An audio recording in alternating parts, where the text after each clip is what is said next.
کا نظام زکوٰۃ کا قائم کر سکیں، اپنے مدارس کو ہم خود کر چلا سکیں، اور اوقاف کا نظم بھی ہم قائم کر سکیں۔ آپ دیکھیے کہ وہی چیزیں ہیں جو 100 سال پہلے علماء نے جو کہی تھی، آج ہمارے اوقاف ہم سے چھین لیے جا رہے ہیں، مدارس ہم سے چھین لیے جا رہے ہیں۔ تو انہوں نے پھر یہ بھی کہا کہ خزائے شرعی کے اختیارات بھی ہم کو دیے جائیں، جیسا کہ جو مسلمانوں کے مسلم پرسنل لا کے متعلق جو بھی معاملات ہوتے ہیں، ہم غیروں کی عدالت میں جا کے وہاں سے ہم اپنے فیصلے کی کیوں بھیک مانگیں، ہم کو ہماری عدالتیں قائم کرنے دی جائے اور اس کو ایگزیکیوشن کا بھی پاور دیا جائے، اور پھر معاشرتی اصلاحات کو بھی ہم کر سکیں۔ تو اس لحاظ سے ہم مسلمان ہونے کی حیثیت سے اس کے اندر حصہ لے سکتے ہیں۔ پھر انہوں نے کئی مقامات کے اوپر یعنی کہ کانگریس سے اختلاف کیا اور یہ بتایا کہ یہ کانگریس یہ چاہتی ہے کہ جو اکثریت ہندوؤں کی ہے، تو ہندوؤں کو سپورٹ کرتے ہوئے جو کثیر التعداد قوم ہیں ان کے حوالے سے جو ہے قلیل التعداد جو مسلمان ہیں ان کو دبا رہی ہے، یہ مناسب نہیں ہے۔ اور یہی وہ زمانہ تھا کہ ہندو مہا سبھا کے تحت کانگریس آ چکی تھی۔ انہوں نے اور ایک شوشہ چھوڑا تھا کانگریس نے کہ مسلم ماس کانٹیکٹ موومنٹ چڑھا رکھا ہے، کہ ہمارے لیڈروں کو جو ہے انجان مار کے عوام کے گھر جا کے جو ہے ان کو اپنے فیور کے اندر فولڈ کے اندر لینا چاہ رہے تھے۔ تو اس طریقے سے ان کے کارروائی تھی۔ پھر ایک تعلیمی پالیسی بھی انہوں نے چلائی، ودیا مندر اسکیم تھی، تعلیمی اسکیم، اور دوسرا جو ہے وردھا اسکیم کے نام سے 2 تعلیمی نظام چلانا چاہتے تھے، جس کا مقصد یہ تھا کہ مسلمانوں کو ان کی تاریخ سے بالکل بے دخل کیا جائے اور یہاں پر ہندوستان کے اندر ہندوؤں کی ذہنیت پیدا کی جائے۔ تو یہ ایک تعلیمی نظام وہ قائم کرنا چاہ رہے تھے۔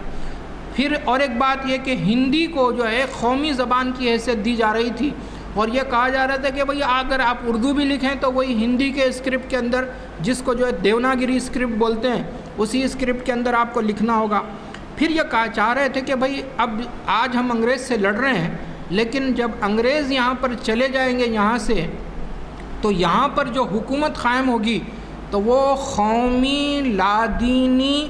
اور جمہوری حکومت ہوگی۔ یہ علل اعلان کانگریس کہہ رہی تھی۔ تو مودودی صاحب بتا رہے تھے کہ بھئی آپ اس کو بالکل واضح کر کے بتائیے۔ وہ یہ ہے کہ قومی حکومت سے ان لوگوں کی مراد یہ ہے کہ یہاں کی جو میجر پاپولیشن ہے، اس پاپولیشن کے لحاظ سے غیر مسلم ہندوؤں کی حکومت ہوگی، اور جمہوری لحاظ سے بھی دیکھا جائے تو ان کی تعداد ہے تو ان کا اس کے اندر سے ہوگا، اور لادینی سے مراد یہ کہ سیکولر اسٹیٹ ہوگی۔ تو پھر اس کے اندر ہم کس مقام کے اوپر کھڑے رہیں گے، ہمارا مذہب کا، ہمارا کلچر کا، ہماری ثقافت کا کیا ہوگا، یہ بات بالکل واضح ہونا چاہیے۔ پھر آپ جانتے ہیں کہ یہی وہ زمانہ تھا جس میں متحدہ قومیت کی بات کہی جا رہی تھی، اور یہ متحدہ قومیت کا وہ شوشہ تھا جس کے اندر ہمارے بڑے بڑے علماء بھی بہہ گئے تھے۔ یعنی یہ کہ ہندو اور مسلمان دونوں ایک ہی قوم ہیں کیونکہ اس ملک کے اندر رہتے ہیں۔ حضرت حسین احمد مدنی صاحب بھی یہ کہنے لگے تھے کہ یہاں پر جو ہے فی زمانہ قومیں اوطان سے بنتی ہیں۔ تو علامہ اقبال اور دیگر لوگ بھی جو ہے اس سے متفق نہیں تھے۔ چنانچہ آپ دیکھیے کہ مولانا آزاد جیسی شخصیت جو کبھی حزب اللہ قائم کرنا چاہتے تھے، وہ بھی اس کے اندر شامل ہو گئے۔ تو انہوں نے کہا کہ بھئی مولانا آزاد تو جو ہے شیخ احمد سرہندی اور شاہ اسماعیل شہید کے مقام کے اوپر ہے، اب ان کا یہ انقلاب حال ہمارے لیے ایک ٹریجڈی ثابت ہو رہا ہے کہ وہ بھی جو ہے کانگریس کے ساتھ مل کے اس قسم کی باتیں کر رہے ہیں۔ تو بہرحال اس وقت جو ہے اہل نظر جو تھے انہوں نے کہا کہ بھئی اب حسین احمد مدنی صاحب نے یہ بھی کہا تھا کہ بھئی یہ متحدہ قومیت کا معاملہ ایسی ہے جیسے کہ نبی صلی اللہ علیہ وسلم مکے سے جب مدینہ ہجرت کر گئے تھے تو وہاں پر میثاق مدینہ وہاں کی لوکل پاپولیشن کے ساتھ بنائے تھے، تو اسی طریقے کا معاملہ ہے۔ تو انہیں بتایا گیا کہ بھائی یہ وہ معاملہ نہیں تھا، وہ میثاق مدینہ ٹیمپرری ایک معاہدہ تھا اور ایک ملٹری الائنس کی حیثیت سے تھا کہ یہاں پر کوئی حملہ کرے گا تو ہم ان کا مل کے مقابلہ کریں گے، لیکن یہاں پر جو متحدہ قومیت کی جو فکر ہے وہ تو ایک دوسرے کے اندر مرج ہو جانے کی ہے اور ہم کو ہماری آئیڈینٹی کو ختم کر دینے کی ہے، اس سے اس کا کوئی تعلق نہیں ہے، لہٰذا آپ لوگوں کو جو ہے مسلیڈ مت کیجیے۔ چنانچہ اقبال نے اسی حوالے سے یہ کہا تھا کہ ان تازہ خداؤں میں بڑا سب سے وطن ہے، جو پیرہن اس کا ہے وہ مذہب کا کفن ہے۔ تو بہرحال یہ متحدہ قومیت نہ اس وقت درست تھی، نہ آج ہم کو بھی یہی کہا جا رہا تھا کہ بھائی آپ اپنی ٹوپی نکال دیں، داڑھی نکال دیں، اپنا پہراوا چینج کر دیں، بٹو لگانے میں کیا ہے، ہندو مسلم کی شادیوں کے اندر کیا ہے، اپنا کلچر الگ کیا ہے، پورا ایک نیشنل کلچر ہو جانا چاہیے۔ یہ وہی فکر ہے جو دین الہی کے نام پہ اکبر کے زمانے میں تھی، تو اور پھر یہ ان کی جو بھی تعلیمی پالیسی وغیرہ ہے، یہ سب چیزیں اسی طریقے سے۔ اب آپ دیکھیے کہ مسلم لیگ کے اندر یہ جو کمزوریاں تھیں اس وقت یہ تھی کہ مسلم لیگ جیسا کہ مسلمانوں کے مفاد کے خاطر تو وجود میں آئی تھی، لیکن ان کے پاس اسلامی جذبہ کم تھا، لیکن قومی جذبہ زیادہ تھا کہ وہ قوم کو بچانا چاہتے تھے۔ جیسا کہ میں نے ابھی آپ سے عرض کیا کہ 1930 کے اندر علامہ اقبال نے خطبہ الہ آباد کے اندر اس کی طرف اشارہ کیا تھا، اور بالآخر 1940 کے اندر وہ قرارداد پاس ہوئی۔ تو اس وقت ان سے یہ کہا جا رہا تھا کہ بھائی آج آپ مسلمانوں کو بیدار کر رہے ہیں اور ایک اسٹیٹ کے متعلق بات کر رہے ہیں کہ پاکستان کا مطلب کیا، لا الہ الا اللہ، تو آپ کو معلوم ہے کہ اسلامی اسٹیٹ کیسے بنتی ہے؟ پہلے مجھے یہ بتائیے آپ کہ جس آزاد اسٹیٹ کو آپ بنانا چاہ رہے ہیں، اس آزاد اسٹیٹ کے اندر حاکمیت الہ کے اوپر اس کی بنیاد رکھی جائے گی یا حاکمیت جمہور کے اوپر بنیاد رکھی جائے گی؟ اگر حاکمیت جمہور کے لحاظ سے وہاں پر بھی وہی یعنی کہ حکومت جیسے کہ ہندوستان کے اندر ہے، تو ہندوستان کے اندر رام داس جیسا حکومت کر رہا ہے، وہاں پر کوئی عبداللہ صاحب حکومت کریں گے، لیکن اللہ کی حکومت تو نہیں ہوگی وہاں پر اسلامی شریعت تو نافذ نہیں ہوگی۔ تو اس طریقے سے ان کو بھی بتایا گیا۔ پھر یعنی کہ اسلامی قومیت اور وطنی قومیت کا واضح فرق کر کے بتایا گیا کہ اسلامی قومیت کا وطنی قومیت سے کسی طریقے سے جوڑ نہیں ہو سکتا۔ ایک بات یاد رکھیے کہ مسلمان حب وطنی اس کے اندر پائی جا سکتی ہے، لیکن وطن پرست مسلمان نہیں ہو سکتا۔ ہم قوم پرست نہیں ہو سکتے، وطن پرست نہیں ہو سکتے، کیونکہ ہم صرف پرستش کرنے والے الہ واحد کی محبت کریں گے وطن سے۔ جیسا کہ نبی صلی اللہ علیہ وسلم مکے سے جب آپ ہجرت کر رہے تھے تو دور تک جا کے آپ کعبے کی طرف دیکھے اور دیکھ کے بتائے، فرمانے لگے کہ اے کعبہ، خدا کی قسم تو مجھے پوری سرزمین کے اوپر اللہ کی سب سے زیادہ محبوب ہے، اگر یہاں کے لوگ مجھے نہیں ستاتے تو میں تجھے چھوڑ کر کبھی نہیں جاتا۔ تو محبت وطن کی ہر شخص کے اندر ایک یوں سمجھیے کہ ایک فطری محبت رہتی ہے۔ محبت ہونا الگ بات ہے، لیکن اس کی پرستش کرنا، جیسا کہ اب یہ 15 اگست کو جو ہے کیا ہے بھومی پوجا بول کے بھی کرتے ہیں، تو یہ پوجے کی جو چیزیں ہوتی ہیں، غیر اللہ کی پوجے کی مٹھائی بھی اگر آپ کھائیں گے تو وہ حرام مٹھائی ہوگی سمجھے۔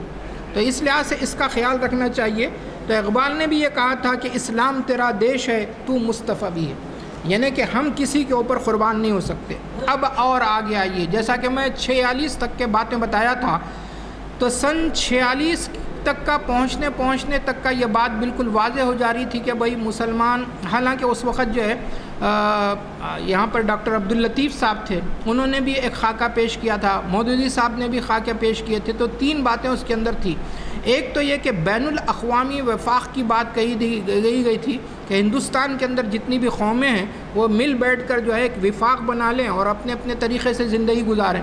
دوسری بات یہ تھی کہ کچھ کلچرل زونز بنا لیے جائے، جہاں پر مسلمانوں کی تعداد ہے وہاں پر 20-25 سال کا عرصہ دیا جائے کہ لوگ اپنی اپنی جگہ سے مائیگریٹ ہو کر وہاں پر منتقل ہو جائیں۔ یہ ڈاکٹر عبداللطیف حیدرآباد والے جو تھے تو ان کا مشورہ تھا۔ اور تیسرا بات تو جو ہے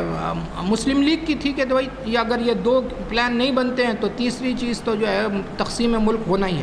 تو بہرحال جب لارڈ ماؤنٹ بیٹن یہاں پر مارچ 1947 کے اندر آئے تو انہوں نے یہاں کا 2 مہینے تک کا جائزہ لیا اور بالآخر کہا کہ بھائی اگست کے اندر ہم آپ کے ملک کو چھوڑ دینے والے ہیں۔ اور کیونکہ پورا اب نظام سیاست جو ہے وہ گورنمنٹ آف انڈیا ایکٹ کے مطابق جو ہے بنا دیا گیا تھا اور اس کے اوپر الیکشنز بھی ہو رہے تھے، لوگوں کے ذہن بن گئے تھے اور ہندو مسلمان کے اندر اب اتنی خلیج پیدا ہو گئی تھی کہ وہ ایک ساتھ نہیں رہنا چاہتے تھے۔ اس وقت مولانا آزاد کی بڑی تقریر مشہور ہے کہ وہ یعنی کہ جامع مسجد کی سیڑھیوں سے آواز دے رہے تھے کہ کلی کی تو بات تھی کہ تم نے جمنا کے پر جو ہے وضو کیا تھا اور تم کہاں بھاگے جا رہے ہو، اپنے واپس آؤ گھروں کو، یہ ساری باتیں تھیں۔ تو بہرحال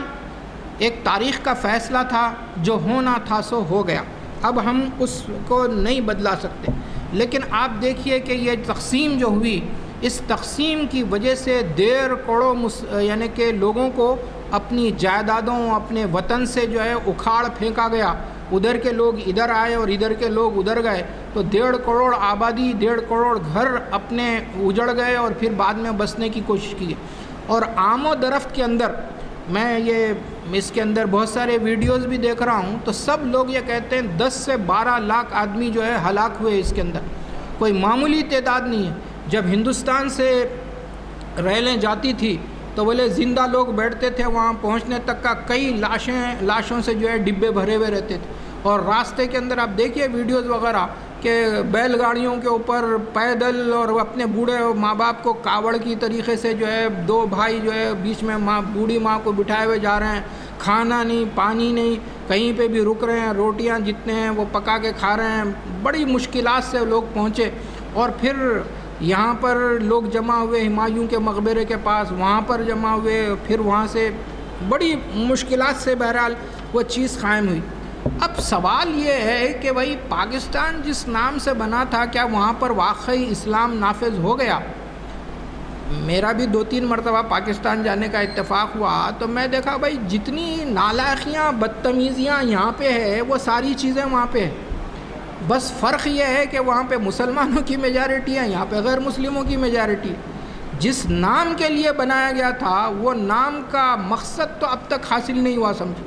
تو یہ ایک بات ہے۔ اور دوسری ہے اس کا رد عمل یہ ہوا کہ یہاں پر آج 20 کروڑ مسلمانوں کی کم از کم تعداد بھی آپ پکڑ لیں، تو آج تک ہم جو ہے اس تقسیم کا یعنی کہ قیمت چکا رہے ہیں، جو موجودہ جو حالات ہو رہے ہیں وہ یعنی کہ اس کا رد عمل ہے۔ تو ان تمام چیزوں کے اندر آپ دیکھیے کہ ہم کو حاصل کیا ہوا اور ہم کس مقام پر ہے اور کیا، تو اب یہ بحث بیکار ہے کہ یہ ہونا تھا یا نہیں ہونا تھا، بہرحال یہ ایک تاریخ کا فیصلہ تھا، جو ہونا تھا سو ہو گیا۔ اب یعنی کہ لائن آف ایکشن یہ ہونا چاہیے کہ وہاں کے لوگ، یہاں کے لوگ شریفانہ طور کے اوپر بیٹھیں، کیونکہ ان کا کلچر، ہمارا کلچر، تہذیب، تمدن بہت ساری چیزوں کے اندر ملا ہوا ہے، زمینیں ملی ہوئی ہے، امپورٹ ایکسپورٹ، ضروریات زندگی سب ادھر کی ادھر کی ملی ہوئی ہے، تو جو ہے بھلے مانسوں کی طریقے سے، شریفانہ ہمسائے کی طریقے سے گفتگو کی جا سکتی ہے۔ اب یہ دونوں ممالک دیکھیے کہ کتنا بڑا پیسہ جو ہے ڈیفنس کے اوپر خرچ کرتے ہیں صاحب، اگر اس کا آدھا پیسہ بھی اپنے ملک کے عوام کے اوپر خرچ کریں تو آج کوئی غریب نہیں ہوگا۔ تو یہ ساری چیزیں ہیں۔ اب آپ کو میں یہ بتاؤں گا کہ مسلمانوں کو یہاں پر کیا کام کرنا چاہیے، وہ کس طریقے سے اپنے آپ کو اٹھانا چاہیے۔ میں زیادہ تفصیل میں تو نہیں جاؤں گا، صرف نکات میں آپ کو بتاؤں گا۔ یہ کہ مسلمانوں کو، مسلمانان ہند کو، ان کا لاہ عمل کیا ہو سکتا ہے، وہ یہ ہے کہ وہ اپنے اندر اسلامی کردار پیدا کریں۔ آج ہم گرتے گرتے اتنے بودے کردار کے ہو گئے ہیں کہ کوئی غیر مسلم ہم سے معاملہ نہیں کرنا چاہتا، کیونکہ جھوٹ ہم بولتے، وعدہ خلافی ہم کرتے، کم ہم تولتے، کوئی جو ہے یعنی کہ غیر مسلم مسلمان کو جو ہے اپنے گھر کرائے کو دینا نہیں چاہتا، اور مسلمان کی دکان سے سودا نہیں خریدنا چاہتا۔ تو یہ ساری چیزیں کیا ہے، ہمارا کردار خراب ہو گیا۔ پہلے جو آپ دیکھیے یہ انڈونیشیا، ملیشیا، جتنے الجزائر ہے اور کیرلا وغیرہ کے علاقے ہیں، یہاں پر جنگیں نہیں ہوئی، یہاں پر جو مسلمان آئے وہ ٹریڈرز آئے، مسلمان ٹریڈرز آئے، اور مسلمان ٹریڈرز کے بیہیویئر، ان کے کردار کی وجہ سے یعنی کہ یہاں پر اسلام پھیلا۔ تو پہلی بات یہ کہ مسلمان اپنے کردار کو درست کریں۔ دوسری خاص بات یہ ہے کہ یہ اپنی تعلیم اور تربیت کے اوپر توجہ دے۔ دیکھیے کہ جو قوم تعلیم کو چھوڑ دیتی ہے نا، تو پھر دنیا بھی ان کو چھوڑ دیتی ہے اور کچل کر آگے بڑھ جاتی ہے۔ تو ہر فیلڈ کے اندر، بالخصوص ہم لوگ تو صرف جو ہے ڈاکٹری اور انجینئرنگ کو زیادہ ترجیح دیتے ہیں، لیکن موجودہ حالات کے اندر لاء کی فیلڈ بھی جو ہے مسلمانوں کو اس کی طرف توجہ دینا چاہیے۔ ہم کو اپنے کیسز لڑنے کے لیے، بابری مسجد کا کیس لڑنے کے لیے ہم کو غیر مسلموں سے مدد لینا پڑتا ہے۔ مسلم پرسنل لا کے جتنے بھی ایشوز ہیں، ہمارے پاس کوئی اچھے وکلا جو ہے سپریم کورٹ تک نہیں پہنچتے۔ تو ہم کو اس فیلڈ کے اندر بھی کرنا چاہیے. اور پھر انفراسٹرکچر، ملک کے انفراسٹرکچر کے اندر اتنی تعداد ہم کو بڑھانا چاہیے کہ کوئی چیز ہمارے خلاف وہاں پر پاس نہ ہونے پائے. تیسری چیز، معاشی جد و جہد ہم کو حتی الامکان کرنا چاہیے، کیونکہ ہم جو ہے حکومت سے بھیک مانگنے کی کوشش کرتے رہتے، بھائی ہمارے لیے 4% یعنی کہ ریزرویشن کر لو، 5 کر لو، 10 کر لو، یہ ساری باتیں. تو آپ دیکھیے کہ اگر ہمارے اندر قابلیت ہو تو ہم کو اپنی قابلیت منوا کے ان مختصر سی سیٹوں کو حاصل کرنے کی کوشش کرنا چاہیے. چوتھی بات یہ ہے کہ ملت کے اندر اتحاد ہونا چاہیے. اب آپ دیکھیے کہ 20 کروڑ کی آبادی ہے، اس کے باوجود بھی ہمارا کوئی ریپریزنٹیشن پارلیمنٹ کے اندر، اسمبلی کے اندر نہیں ہوتا. اس تعداد کے لحاظ سے تو کتنا ہونا چاہیے. اسی طریقے سے تحفظ شریعت کا معاملہ ہے. اگرچہ کہ ہمارا مسلم پرسنل لا بورڈ ہندوستان کے اندر ہے، لیکن یہ کہ یہ اتنا مؤثر نہیں ہے کہ اپنی بات کو منا سکے، کیونکہ مسلم پرسنل لا بورڈ جو ہے حکومت کے اندر نہیں ہے، حکومت کے باہر رہ کے کوشش ہوتی ہے. یہاں پر اگر کوئی تبدیلی لانا ہے، کوئی چیز کے اندر یعنی کہ منوانا ہے، تو وہاں پر پارلیمنٹ کے اندر ہم کو اپنا وزن پیدا کرنا ضروری ہے. اسی طریقے سے سیاسی اتحاد کی بات آتی ہے، تو ہمارے پاس جو ہے ماشاءاللہ سے اسد الدین صاحب جو ہے کافی اچھے لیڈر مانے جاتے ہیں ہندوستان کے اندر مسلمانوں کے، لیکن ان کو بھی کچھ نیگوشیٹ کر کے دوسرے علاقوں کے ریاستوں کے لوگوں کو ساتھ میں ملا کے ہندوستان کے مسلمانوں کے لیے کچھ ایسا سلوشن نکالنا چاہیے کہ جس کی وجہ سے ہماری تعداد وہاں پر آگے بڑھے. اور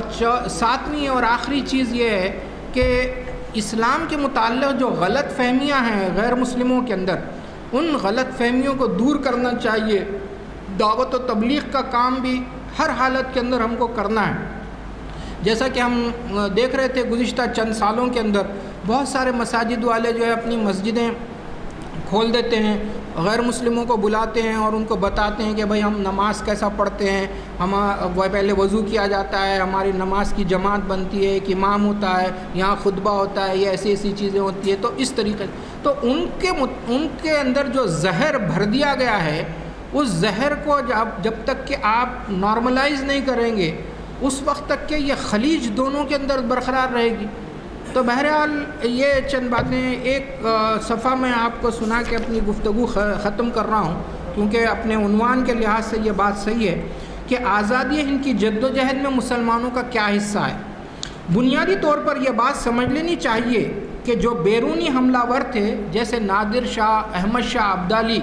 اور انگریز، ان کا مقصد تو ہندوستان میں لوٹ مار مچا کر واپس چلے جانا تھا، وہ کرے اور چلے گئے. جبکہ مسلمان بادشاہوں کا یہ طریقہ نہیں تھا. انہوں نے بلا شبہ اپنے ہم اثر راجاؤں سے جنگیں کی اور فتوحات بھی حاصل کی. اسی ملک کو اپنا وطن بنایا، اس ملک کو مختلف حیثیتوں سے سنوارنے اور ترقی دینے کی کوششیں کی. مکار انگریز سے ان کی دشمنی روز اول سے ہی رہی اور ہندوستان کی آزادی میں مسلمان ہندوؤں کا شانہ بان شانہ ہندوؤں کے ساتھ تھے.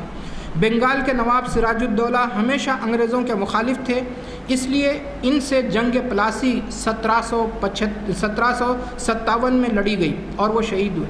نواب حیدر علی کے بعد ان کے بیٹے ٹیپو سلطان نے انگریزوں سے مفاہمت کرنے کا انکار کرتے ہوئے جنگیں لڑیں اور بالآخر 1799 میں یعنی کہ وہ شہید ہوئے. اور حاجی شریعت اللہ صاحب 1840 کے فرائضی تحریک اور اسی طریقے سے سید احمد شہید بریلوی اور شاہ اسماعیل شہید جو ہے 1831 کے اندر یعنی کہ انگریزوں سے جہاد کے اندر بالا کوٹ کے اندر شہید ہوئے. میرٹھ سے جو چنگاری 1857 میں اٹھی تھی، اس نے لال قلعہ دہلی کو اپنی لپیٹ میں لے لیا اور بہادر شاہ ظفر آخری تاجدار مغل کو گرفتار کیا گیا. ان کے بیٹوں کو قتل کر کے لاشوں کو لٹکا دیا گیا اور بہادر شاہ ظفر کو رنگون میں جلاوطن کر دیا گیا. پھر دار و گیر کا سلسلہ شروع ہوا اور ہزاروں مسلمانوں کو قتل کیا گیا اور 500 علماء کو پھانسی دے دی گئی اور سینکڑوں کو کالے پانی کی جیل میں انڈمان نکوبار میں بھیج دیا گیا. نواب تفضل حسین کو جلاوطن کر دیا گیا کیونکہ انہوں نے 1857 میں باغیوں کو پناہ دی تھی. شیر علی آفریدی 1873 کو ان کو پھانسی دی گئی. انڈین نیشنل کانگریس میں شامل ہو کر جن مسلمانوں نے ہندوؤں کے دوش بدوش اپنی زندگیاں ملک کی آزادی کے لیے لگا دی، ان سے کون انکار کر سکتا ہے؟ جیسے کہ خان عبد الغفار خان، بدر الدین طیب جی، مولانا محمود الحسن صاحب، حکیم اجمل خان، اشفاق اللہ خان، مولانا محمد علی جوہر، مولانا شوکت علی، عبید اللہ سندھی، حسرت موہانی، رفیع احمد قدوائی، حسین احمد مدنی، مولانا ابوالکلام آزاد، علامہ عنایت اللہ مشرقی وغیرہ وغیرہ، فہرست بڑی طویل ہے۔ پھر سنیے کہ شہید فضل الحق خیرآبادی، ان کا نام اسد الدین صاحب بھی لیتے رہتے ہیں، انہوں نے سب سے پہلے انگریزوں کے خلاف جہاد کا فتویٰ دیا، اور ہندوستان چھوڑو جو کوائٹ انڈیا کی بات میں نے کی تھی، یہ انہی کا دیا ہوا نعرہ تھا، اور نعرہ دینے والے یوسف علی مہر تھے، اور انقلاب زندہ باد کا نعرہ دینے والے مولانا حسرت موہانی تھے۔ سرفروشی کی تمنا اب ہمارے دل میں ہے جیسا انقلابی گیت لکھنے والے اشفاق اللہ خان تھے۔ سارے جہاں سے اچھا ہندوستان ہمارا، یہ ترانہ لکھنے والے علامہ اقبال ہے، سب کو معلوم ہے، اور اس سے بہتر ترانہ آج بھی کوئی ہندوستان کی زبان کے اندر نہیں لکھا گیا۔ یہ جن گن من ادھینائک ہم پڑھتے ہیں، ٹھیک ہے پڑھیے، مگر اس میں پڑھنے والے 99% لوگوں کو نہیں معلوم کہ ہم کیا پڑھ رہے ہیں، جبکہ جو ہے اس سے بہتر کوئی ترانہ نہیں ہے، محض عصبیت کی بنیاد کے اوپر اس ترانے کو نہیں پڑھا جاتا ہے۔ اب اس کا نعم البدل آج تک نہیں ہوا۔ نہ صرف مردوں نے بلکہ خواتین نے بھی جنگ آزادی میں بڑھ چڑھ کر اپنا رول ادا کیا۔ بیگم حضرت محل، بیگم زینت محل، بی اماں، جو محمد علی شوکت علی کی والدہ تھیں، عابدہ بیگم ان کا نام تھا، امجدی بیگم، آمنہ طیب جی، بیگم سکینہ، بہت ساری خواتین ہیں جنہوں نے بذات خود تحریک آزادی میں حصہ لیا اور اپنے شوہروں اور بھائیوں اور بیٹوں کی پشپناہی کی۔ افسوس کہ تحریک آزادی ہند میں مسلمانوں کے حصے کو کما حقوق پیش کرنے سے قصداً گریز کیا جاتا رہا، مگر مسلمانوں نے ہند کو اپنے اسلاف کی حب الوطنی اور قربانیوں کو فراموش نہیں کرنا چاہیے۔ وآخر دعوانا ان الحمد للہ رب العالمین۔ پانی دو۔